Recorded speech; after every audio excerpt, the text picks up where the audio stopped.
Hi, I'm back after like forever not filming, not shooting anything, just editing. I can do like a quick life update and just talk, and maybe Holy Spirit will give us a scripture to get into. I put entirely too much gloss, but that's okay. There's really a such thing as too much gloss. It's been a really good day.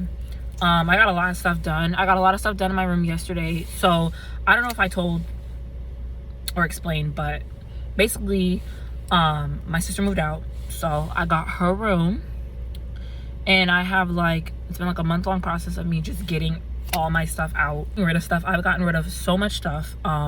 I've just been trying to get rid of stuff, and I didn't want to bring a bunch of like stuff that I knew I wasn't gonna wear, no I didn't need, into her room. So I was taking my time of just getting stuff, cleaning stuff out. Before I would put anything in my new room, I would just clean out the drawer, clean out my stuff. It's been a journey. It's been a good process though, of just getting everything situated.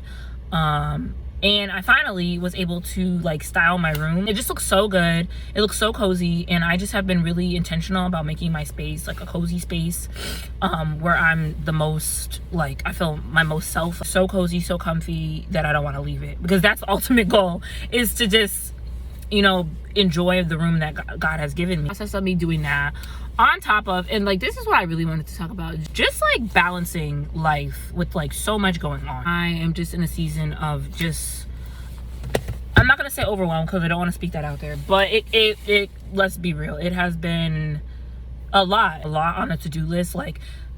I've been trying to understand the 24 hours I have in a day, and trying to be intentional about getting the things that need to be done, and just becoming more of an adult when it comes to doctors, going to the doctors, setting up appointments, not even just with doctors, but with setting up appointments, getting things done,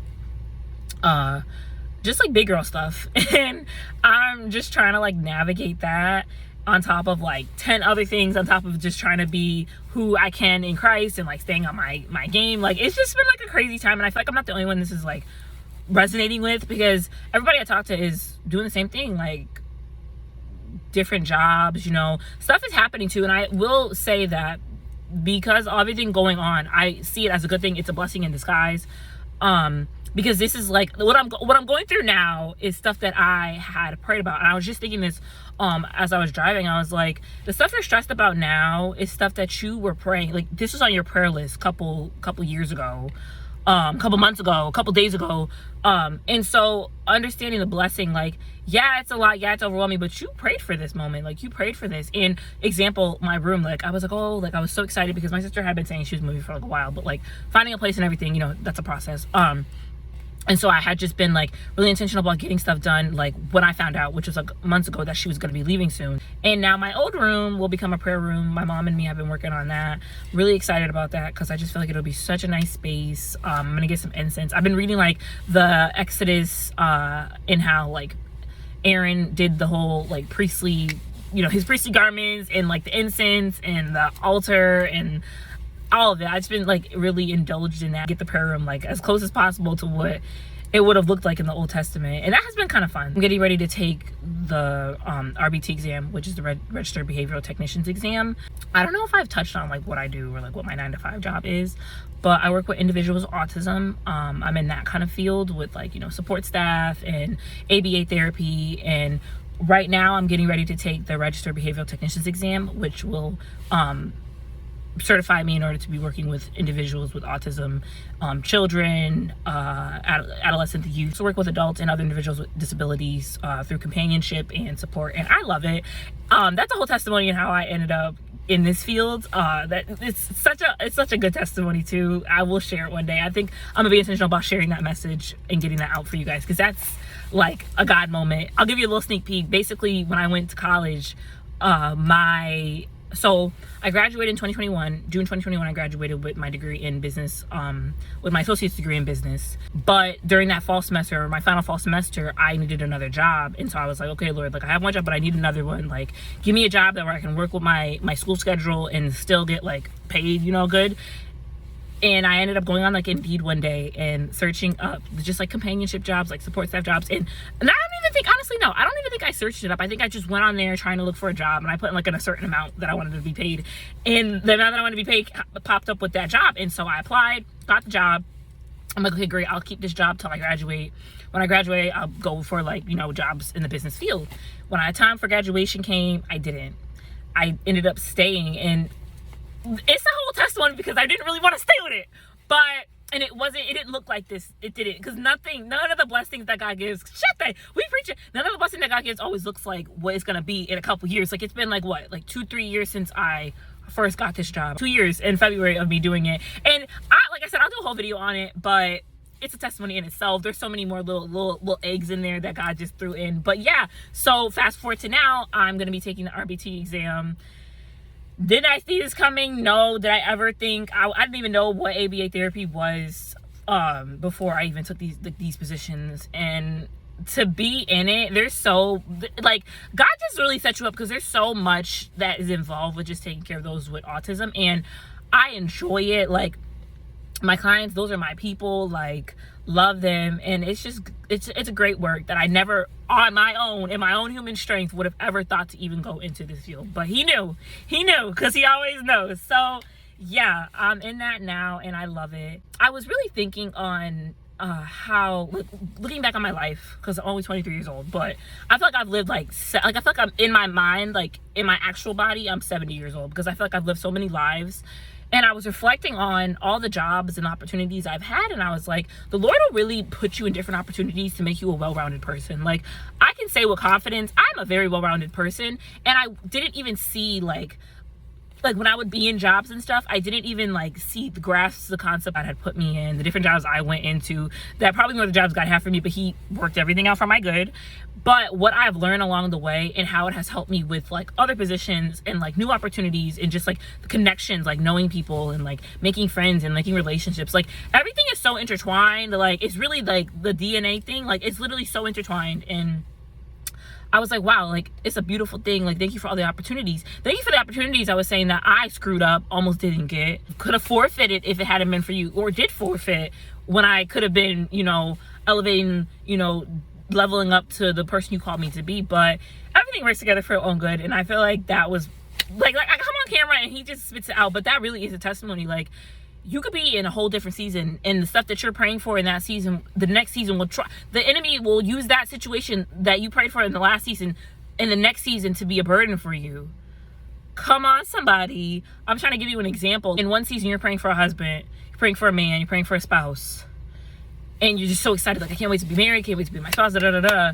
The next season comes, you meet your spouse, you're with your spouse, you get married. Now issues coming up, now you're feeling like you really don't want to be married anymore, and now you're feeling like there's so much work going on. Now you're just feeling burdened, like you still have your spouse, you're just burdened with all the responsibilities of being a wife or being a husband. But in that last season, or in the seasons before, you were praying like fervently for it, and you really wanted it. So like, basically the borderline of this whole message is, do not let the enemy take a blessing from another season and use it as a burden in the season you're in.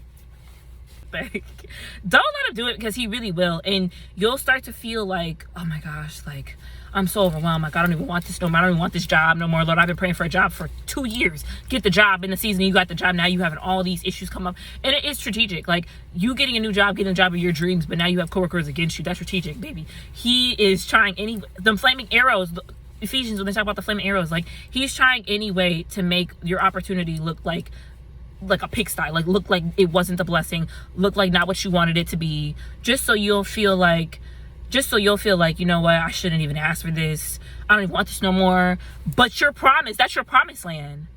That's your promised land. That's your promised land. That's where God called you for. That's what God called you to. I think of Esther, and I was actually like, I was listening to Esther on the audio today while I was cooking, and just thinking about how she got in the palace.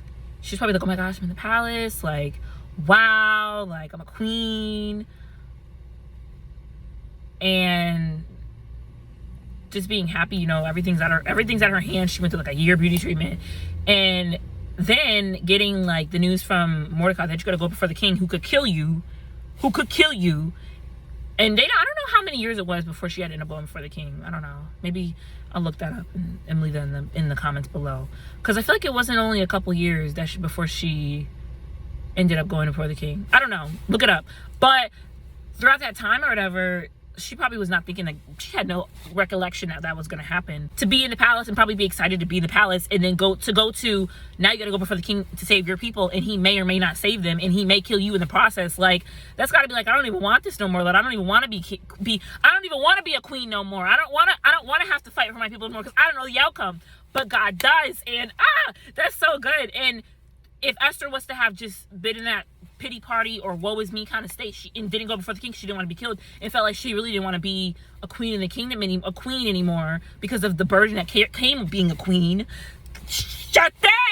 The burden that comes with being a queen. You're a child of God. You're a daughter. You're God's daughter. You're a queen. So because you're a queen, God has you do queen tasks, queen duties. Queens don't just sit up in a room, watch Netflix all day. Queens don't just stay in their lane and not take risk, and go after things that God calls them to do. No, queens gotta do the hard things that peasants and citizens wouldn't do. Nobody else could go before the king besides her. Nobody else but Esther. And Mordecai tells her that. I wish I had my Bible on me, but Mordecai says something along the lines of, like when she was getting nervous, like, I can't do that. Like, Esther says, like, I don't think I can do that. Like, he'll kill me. And Mordecai's like, but let it be known, Esther, like, whether you do this or not, don't think that just because you're in the kingdom, you're going to be safe.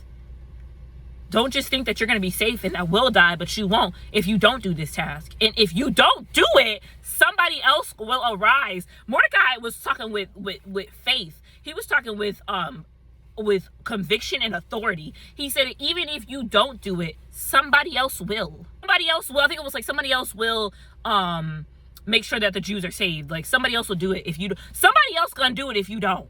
I was looking at yesterday, I had posted like a YouTube short, and like, this is probably like the most views I've gotten on YouTube short. It was like of me braiding my hair that I had like back in the summer. I had been looking at the analytics on YouTube Studios yesterday, and it was saying like your views and all that other stuff. But then I saw a comment that popped up. Someone was like being rude, and I was like, wait a minute, like, Lord, they don't even know me. Like, I was quickly feeling discouraged, and I quickly snapped it back and been like, oh my God, I'm never making YouTube videos no more because someone commented something crazy.